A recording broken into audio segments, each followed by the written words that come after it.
Hello friends and my dear students.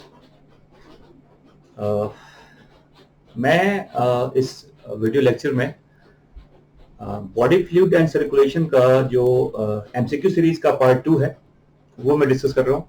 10 question मैं first part में discuss कर चुका हूँ, वो मेरा पार्ट 1 था। ये सेकंड पार्ट है एमसीक्यू सीरीज का। चैप्टर वही है, बॉडी फ्लूइड एंड सर्कुलेशन। और इसमें देखो ब्लड के बारे में कुछ क्वेश्चन पहले पूछा गया आपसे।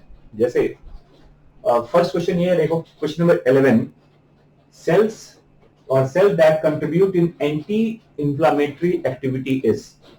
हमारे ब्लड में कौन से ऐसे सेल्स होते हैं या बॉडी में कौन से ऐसे सेल्स होते हैं जिसका रिस्पांस एंटी इंफ्लेमेटरी रिएक्शन में होता है या जो इंफ्लेमेशन को चेक करने का काम करता है। somehow that is anti inflammatory. तो आप जानते हैं कि ये जो इसमें आप इसका आंसर आप सोच सकते हैं क्या होगा, बताओ। तो इसका आंसर इसमें क्या होगा? इसका आंसर इओसिनोफिल होता है, जिसको आप एसिडोफिल भी कहते हैं। आपको पता है कि मास्ट सेल्स और बेसोफिल, इसका रिएक्शन, इसका स्ट्रक्चर, इसका एक्शन एक जैसा ही होता है। आप जानते हैं मास्ट सेल्स हमारे कनेक्टिव टिश्यूज का ये पार्ट है, ये एल्यूलर कनेक्टिव टिश्यूज में मिलता है मास्ट सेल्स। और बेसोफिल हमारा ब्लड का कंपोनेंट है, ये टाइप ऑफ डब्ल्यूबीसी कहते हैं इसको। और दोनों में आप जानते हैं दोनों से केमिकल आता है जिसका नाम हिस्टामिन होता है।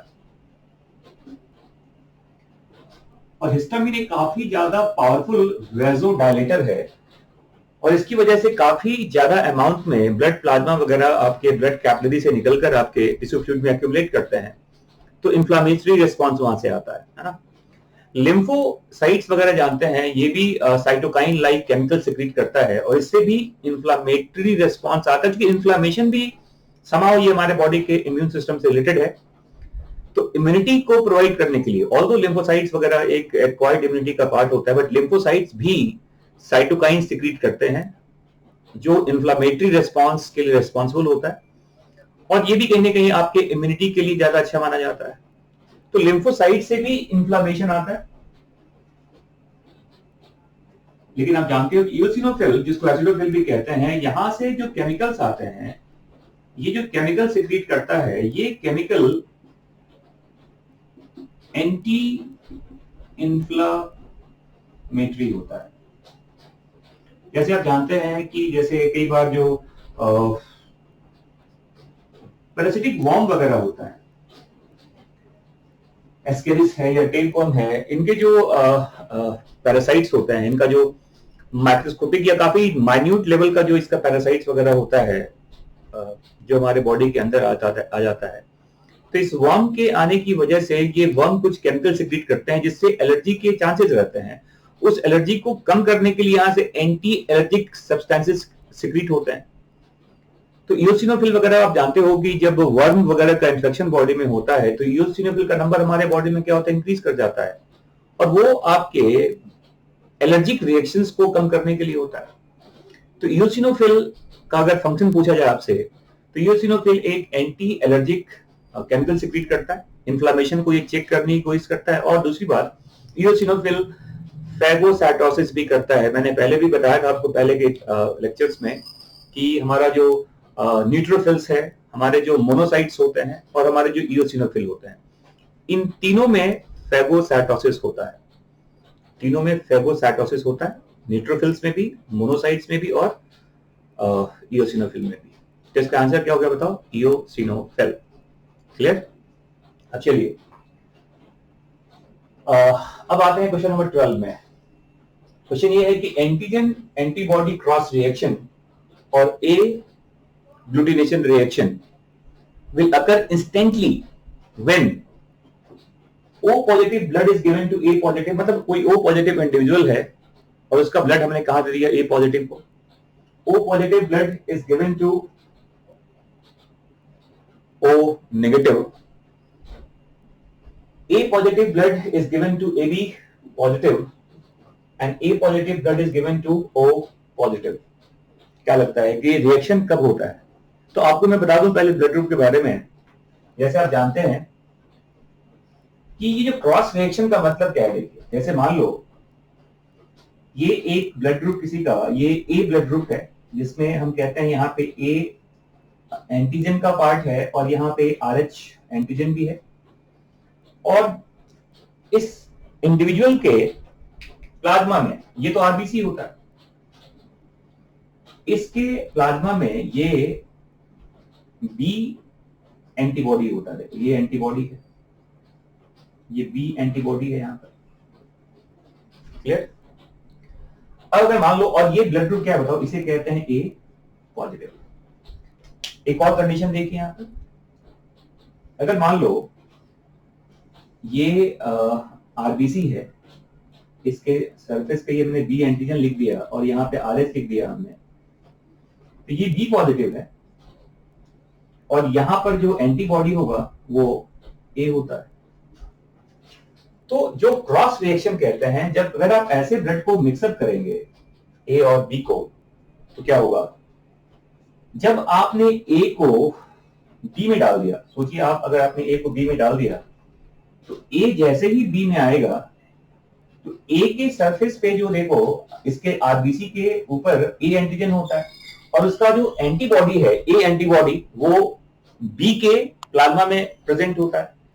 तो ये जो आरबीसी जैसे यहां पे आएगा, ये सारे एंटीबॉडीज ए एंटीजन को कैच कर लेते हैं, उसको क्लम्प कर देते हैं, है ना। और ये आप कहते हैं ये जो ब्लड ग्रुप मिसमैच कहा जाता है इसको, हमारा आरबीसी क्लम्प हो जाता है पूरी तरह से, है ना। तो ये एक क्रॉस रिएक्शन है। और ये क्रॉस रिएक्शन किसके बीच में होता है, जो देखो क्रॉस रिएक्शन जो होगा वो डोनर्स के एंटीजन से और रेसिपिएंट के एंटीबॉडी से होता है। याद रखिएगा, whenever we talk about cross reaction of antigen antibody, it happens in between the donor's antigen and recipient antibodies. Clear? तो देखो अब ये, और जो अगर आप ओ ब्लड ग्रुप की बात करेंगे, देखिए तो आपको पता है कि अगर ये आरबीसी है और यहां पे केवल एक आरएच फैक्टर है, यहां कोई एंटीजन नहीं है, और यहां पर आप देखिए दोनों ही एंटीबॉडीज प्रेजेंट है, ए और बी। और अगर ऐसा लिखा हुआ देखो, ये आरबीसी है, इसके सरफेस पे किसी तरह का एंटीजन नहीं है और यहां पर ए और बी एंटीबॉडी है, तो ये आपका ओ पॉजिटिव कहते हैं और ये आपका ओ नेगेटिव होता है। Blood group O positive, O negative कहते हैं इसको। अगर यहाँ पे आरएच नहीं होता तो ये नेगेटिव हो जाता, अगर यहाँ पे आरएच नहीं होता तो ये बी नेगेटिव हो जाता। और आप जानते हो कि अगर मान लो ऐसा लिखा हुआ है कि ये एक आरबीसी है और इसके सरफेस पे ए भी है, बी भी है, आरएच भी है, एंटीजन है, लेकिन यहाँ पे कोई एंटीबॉडी नहीं, यहाँ कोई एंटीबॉडी नहीं है। और देखो एक और चीज देख लीजिए, ये आरबीसी है, यहां पर ए भी है, बी भी है, यहां आरएच नहीं है और यहां कोई एंटीबॉडी नहीं इसके प्लाज्मा में। तो ये हो गया आपका ए बी पॉजिटिव और ये हो गया आपका ए बी नेगेटिव। तो ये देखिए, ये हम ब्लड ग्रुप की बात कर रहे हैं इसमें। अब आप क्रॉस रिएक्शन की बात करेंगे तो देखिए, आपको पता है कि ओ जो होता है, ओ को आप कहते हैं ये ओ एक यूनिवर्सल डोनर होता है। ओ किसी को ब्लड ग्रुप दे सकता है, ओ किसी को भी ब्लड डोनेट कर सकता है। और खासकर जो ओ नेगेटिव होता है, ओ नेगेटिव, इसको कहते हैं यूनिवर्सल सेफेस्ट डोनर माना जाता है इसको। देखिए, सबसे अगर अच्छा पूछा जाए आपसे कि सबसे बढ़िया डोनर कौन हो सकता है, तो वो नेगेटिव है। लेकिन आप जानते हैं कि आरएच फैक्टर की वजह से ये पॉजिटिव नेगेटिव डिसाइड होता है और वर्ल्ड के 85% पॉपुलेशन जो है वो आरएच पॉजिटिव होते हैं, 15% लोग ही आरएच नेगेटिव हैं, चाहे वो ओ नेगेटिव हो, चाहे वो ए बी नेगेटिव हो, चाहे वो ए नेगेटिव हो, चाहे वो बी नेगेटिव हो। समझ में आ रहा है? Most of the individuals in entire human population, they are mostly RH positive for different type of blood groups. तो यहां देखिए, तो ओ तो एक यूनिवर्सल डोनर है और ओ नेगेटिव उसमें सबसे अच्छा डोनर होता है, क्योंकि उसके पास किसी तरह का, आप देखिए ओ नेगेटिव में किसी तरह का एंटीजन नहीं है। तो जब डोनर्स के पास कोई एंटीजन ही नहीं होगा तो वो अगर रेसिपिएंट में जाएगा भी तो रिएक्शन पॉसिबल नहीं है। तो O positive blood is given to A positive अब इससे क्या फर्क पड़ना है, देखो ये O पॉजिटिव है, ये O पॉजिटिव है और ये A पॉजिटिव है, देखो तो क्या होगा। अब यहां पर देखिए, आप यहां पर एंटीबॉडीज तो है, लेकिन इसके सरफेस पे कोई A एंटीजन तो है नहीं या कोई B एंटीजन तो है नहीं यहां पर। तो जब यहां चला भी जाएगा ये तो कोई दिक्कत नहीं होना यहां पर, तो इसमें कोई रिएक्शन नहीं होगा। मतलब कहने का मतलब ये है कि इसमें किसी तरह का रिएक्शन नहीं होना। नेक्स्ट देखिए, O positive blood is given to O negative. अब देखो, अब आपको पता है कि अगर पहली बार किसी आदमी को एक O नेगेटिव एक इंडिविजुअल है और उसको एक O पॉजिटिव ब्लड दे रहा है, तो फर्स्ट टाइम किसी तरह का कोई दिक्कत नहीं आएगा। हाँ, अगर उसी O नेगेटिव को दोबारा अगर किसी O पॉजिटिव ने ब्लड दिया पहली बार देने के बाद, तो रिएक्शन हो सकता है। लेकिन फर्स्ट टाइम अगर किसी O पॉजिटिव ने किसी O नेगेटिव को ब्लड दिया है तो इससे कोई दिक्कत नहीं होना। हाँ, O नेगेटिव किसी को दे दीजिए आप, O पॉजिटिव को, O नेगेटिव को, इट हार्डली मैटर्स, जितनी बार भी दे दीजिए कोई दिक्कत नहीं होता। लेकिन O पॉजिटिव अगर आप हैं और आपने दे दिया ब्लड ग्रुप O नेगेटिव को, तो फर्स्ट टाइम कोई दिक्कत नहीं आएगी, बट उसका बॉडी सेंसिटाइज हो जाता है और दूसरी बार अगर वापस उसको पॉजिटिव दिया गया O नेगेटिव को, तो रिएक्शन हो सकता है इससे। तो फर्स्ट टाइम इसमें भी कोई दिक्कत नहीं है, देखो इंस्टेंटली कुछ नहीं होना। फिर क्लियर? फिर देखिए, A positive is given to AB positive.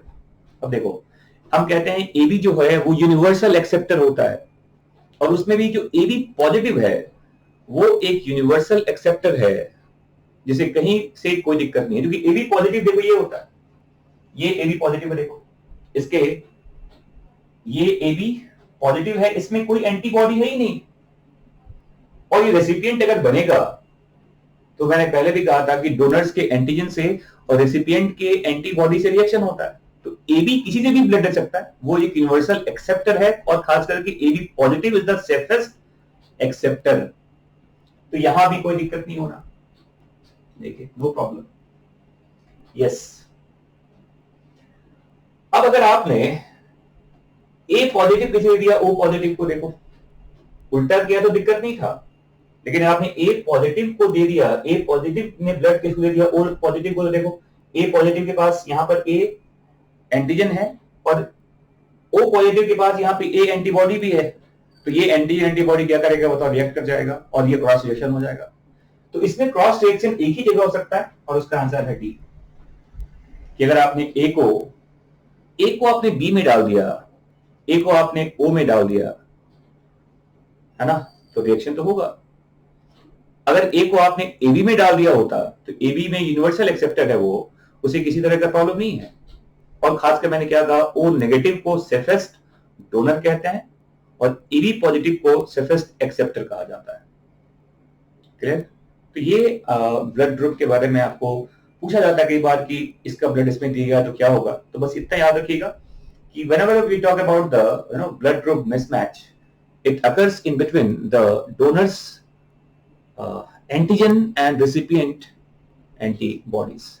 And how it decided, देखो मैंने बता दिया कि whatever blood group antigen we talk about, it is all present in the surface of RBC. या तो वो AB का एंटीजन है या वो RH के एंटीजेंस हैं। ये सारे के सारे एंटीजेंस RBC के सरफेस पे ही होते हैं, और उसके करस्पॉन्डिंग जो उसका एंटीबॉडीज होगा, जिसको स्मॉल में लिखा जाता है, ये ब्लड प्लाज्मा में होता है। क्लियर? तो ये था question number 11 and question number 12।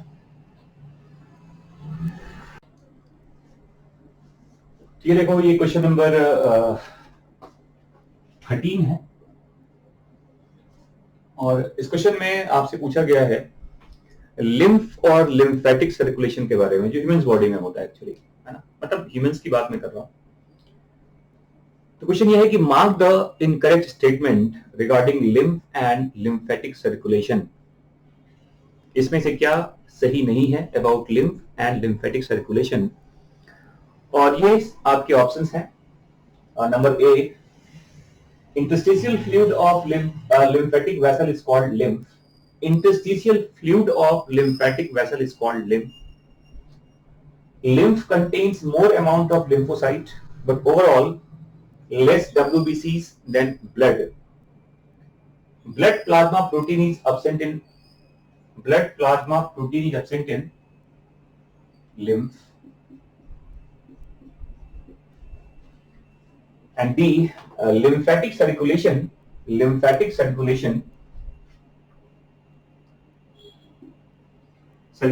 is one way. Lymphatic circulation is one way accessory route by which interstitial fluid return back to blood. देखिए 4 ऑप्शंस हैं, और इस पूरे एक क्वेश्चन को एक्सप्लेन जब आप देखेंगे ठीक से, तो पूरा का पूरा लिम्फेटिक सिस्टम का एक आउटलुक आपके दिमाग में आ जाएगा कि लिम्फेटिक सिस्टम क्या होता है, इसका क्या सिग्निफिकेंस है, और ये एक्चुअली है क्या, ये फ्लो कैसे करता है, वो सारी चीज समझ में आएगी आपको। देखिए, है ना। तो ये क्वेश्चन समझ में आ गया आपको। ये पूछा जा रहा है आपसे बॉडी में कि what is about the lymphatic system and lymph circulation. तो देखो, मैं आपको एक चीज बता दूं पहले, जैसे मान लो ये कोई हमारा बॉडी कैपिलरी है इस तरह का, और इस बॉडी कैपिलरी से, इस कैपिलरी का एक डेफिनेट पार्ट जो होता है, आप जानते हैं कैपिलरी का सारा सिस्टम हमारे आर्टरियोल्स, वेन्यूल्स, ये सारे हमारे टिश्यूज के अंदर ही होते हैं। ये सभी हमारे देखो जैसे कैपिलरी है या आर्टरियोल्स है या वेन्यूल्स वगैरह होता है, ये सब आपके बॉडी ऑर्गन के टिश्यूज के अंदर मिलते हैं, है ना। तो मान लो कि ये हमारा एक कैपिलरी सिस्टम है इस तरह से, और ऐसे देखिए, ये मान लो हमने बताया कि यहां से कोई एक्सचेंज का ये पार्ट बता रहा हूं मैंने, मान लो ऐसे, और ये सपोज कीजिए ये हमारा ये बॉडी टिश्यूज का ये पार्ट है, और यहां पर मान लो ये हमारे सेल्स हैं टिश्यूज के अंदर, और सेल्स के बाहर ये हमारा, सपोज करो ये हमारा इंटरस्टिशियल फ्लूइड है, जिसको आप टिश्यू फ्लूइड भी कहते हैं।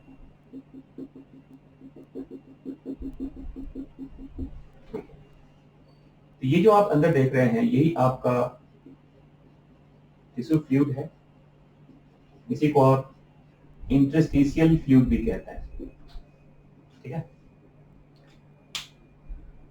और ये आपका ब्लड का पाथवे है, मान लो ऐसे, ये देखिए,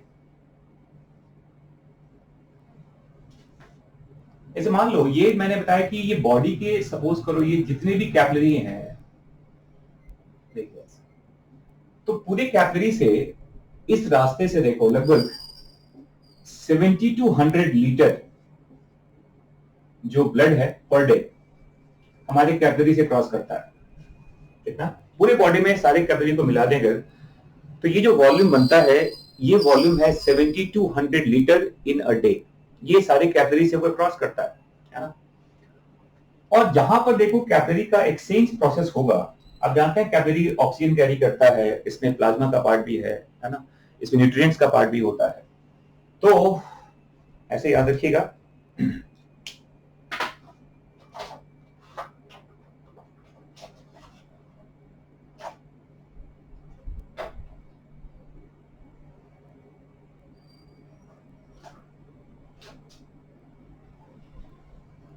देखिए,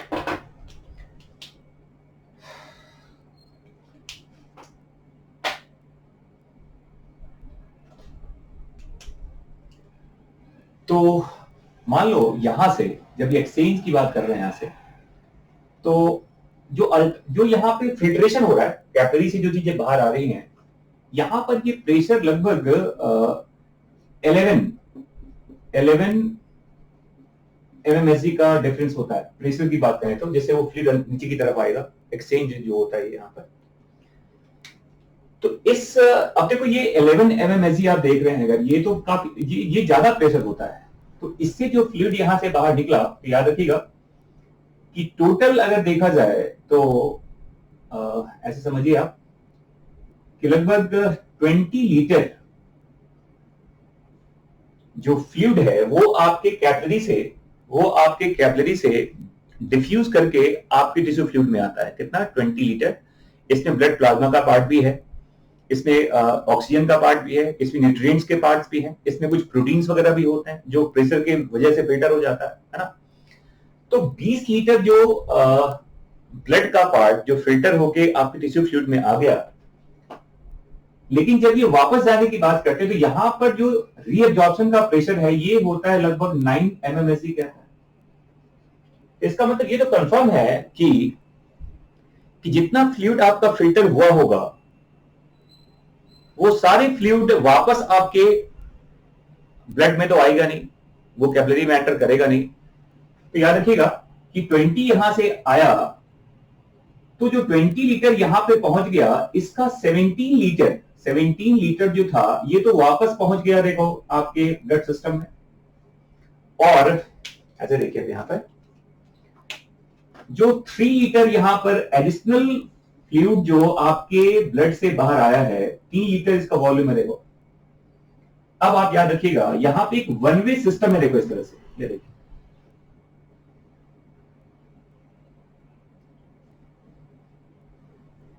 देखो ये आपका लिम्फेटिक वेसल है, ये हमारा लिम्फेटिक वेसल होता है। और ये जो लिम्फेटिक वेसल है ये वापस आपके ब्लड सिस्टम में ही मिलता है आकर। देखिए ये वन वे सिस्टम है देखो। तो ये तो रिमेनिंग जो 3 लीटर था वो देखो इस रास्ते से ये वापस यहां पहुंच गया देखो। तो कहने का मतलब वो वापस 20 लीटर यहां पे पहुंच गया ना, मतलब 20 लीटर जो कैपिलरी से बाहर आ गया था उसका 17 लीटर तो कैपिलरी के थ्रू ही वापस चला गया, लेकिन जो एडिशनल 3 लीटर है जो टिश्यू फ्लूइड में एक्यूमुलेट कर रहा था प्रेशर के डिफरेंस की वजह से, उसको वापस ले जाने के लिए आपके ब्लड सिस्टम में एक एडिशनल एक्सेसरी रूट कहते हैं इसको, वो हमारा एक लिम्फेटिक वेसल होता है, लिम्फेटिक कैप सिस्टम कहते हैं इसको। तो जितना आपका फ्लूइड बाहर आया था वो 2 रास्ते से वापस आपके ब्लड सिस्टम में पहुंच गया। इसका मतलब यह है कि लिम्फेटिक जो ड्रेनेज होता है वो आपके इंटरस्टिशियल फ्लूइड के थ्रू ही होता है ना। मतलब आप ये कह सकते हैं कि लिम्फेटिक ड्रेनेज जो है ये हर दिन आपके टिश्यू फ्लूइड से 3 लीटर जो फ्लूइड का पार्ट है जो प्लाज्मा से बाहर आया है उसको वापस ये ब्लड में मिला देता है। और ऐसा नहीं होगा तो 3 लीटर समझ सकते हैं आप फ्लूइड हमेशा आपके टिश्यू फ्लूइड में क्या होगा, एक्यूमुलेट करेगा। और याद रखना कि टिश्यू फ्लूइड का वो पार्ट जो अब आपके लिम्फेटिक सिस्टम में पहुंच गया, देखिए यहां पर देखिए जब तक ये बाहर है तब तक वो टिश्यू फ्लूइड ही होता है, उसे इंटरस्टिशियल फ्लूइड ही कहते हैं। उसका वो पार्ट जो कहां पहुंच गया आपके लिम्फेटिक वेसल्स के अंदर, now that is called lymph.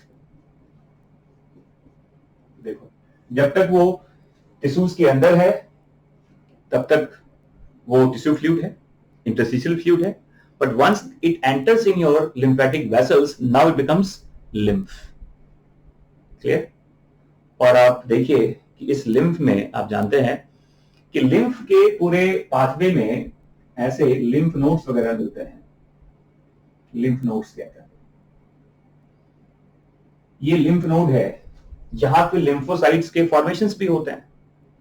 तो कहने का मतलब यह है कि इस लिम्फ में नो डाउट लिम्फोसाइट का अमाउंट जो होगा वो ब्लड से ज्यादा होता है। यही याद रखिएगा कि ओवरऑल लिम्फ में आरबीसी तो बिल्कुल नहीं होता, लिम्फ एक कलरलेस फ्लूइड होता है। तो पता है आपको लिम्फ क्या है बताओ, ये एक कलरलेस फ्लूइड है क्योंकि इसमें आरबीसी नहीं होता। आरबीसी क्यों नहीं होता? क्योंकि आरबीसी आपके ब्लड कैपिलरी से बाहर निकलता ही नहीं है। ब्लड कैपिलरी से बाहर क्या आता है? प्रोटीन्स बाहर आ सकते हैं प्रेशर की वजह से, डब्ल्यूबीसी बाहर आ सकता है, वो आप डायबिटिस मूवमेंट जानते हैं आप, न्यूट्रिएंट बाहर आता है, ऑक्सीजन बाहर आता है, लेकिन आपके ब्लड कैपिलरी से आरबीसी बाहर नहीं आता टिश्यू फ्लूइड में। तो जो बाहर आएगा ही नहीं वो तो आप लिम्फ की बात नहीं कर सकते वहां पर। तो लिम्फ हमारा कलरलेस फ्लूइड है क्योंकि वहां आरबीसी नहीं होता। ओवरऑल डब्ल्यूबीसी का अमाउंट आपके लिम्फ में कम होता है, लेकिन लिम्फोसाइट का नंबर आपके लिम्फ में ज्यादा होता है। कुछ प्रोटीन्स की बात करें जैसे ग्लोबुलिन प्रोटीन वगैरह होता है, ग्लोबुलिन प्रोटीन इसका अमाउंट भी आपके लिम्फ में आपके ब्लड से ज्यादा होता है। तो बहुत सारे प्रोटीन्स हैं जो टिश्यू फ्लूइड में आ चुका है, उसको वापस लिम्फ ले गया कहां बताओ, आपके ब्लड सर्कुलेशन में। तो ब्लड का एक जो कंपोजिशन है वो मेंटेन रहता है, नहीं तो आपके बॉडी में हर दिन काफी सारा प्रोटीन का लॉस हो जाएगा। तो ये जो लिम्फेटिक सिस्टम है ये प्रोटीन के अमाउंट को रिटेन करता है आपके ब्लड में, ये इंटरस्टिशियल फ्लूइड के वॉल्यूम को मेंटेन करता है आपके टिश्यू फ्लूइड में, ये फैट के ट्रांसपोर्टेशन में, फैट के मतलब फैट को ट्रांसपोर्ट करने में भी हेल्प करता है ये। और चूंकि यहाँ पे लिम्फेटिक नोड्यूल्स देख रहे हैं आप, तो ये डिफेंस में भी आता है ये। तो डिफेंस है, फैट का ट्रांसपोर्ट है ना, रिटेंशन ऑफ बॉडी फ्लूइड कहते हैं इसको। रिटेंशन ऑफ, ये कह सकते हैं कि ये ब्लड प्लाज्मा के वॉल्यूम को मेंटेन रखता है और ब्लड प्लाज्मा के प्रोटीन के अमाउंट को भी मेंटेन रखता है। और ये वन वे सिस्टम होता है, इसमें वेल्व लाइक एक्टिविटी भी होता है, जैसे वेन्स में होता है ना वैसे यहां भी होता है। इसका जो वॉल होता है उसके वॉल की ऐसी कैरेक्टरिस्टिक होती है कि it act like as valve, और ये वन वे सिस्टम होता है। देखो सिंगल डायरेक्शन में देखो जा रहा है। तो ये हमारा लिम्फेटिक सिस्टम है जो एक लूप लाइन की तरह एक्ट करता है, और ये हर दिन 3 litre per day lymphatic system के थ्रू हमारा जो सर्कुलेशन है वो कंप्लीट होता है। And it is a very important event to maintain our proper composition of the body fluid.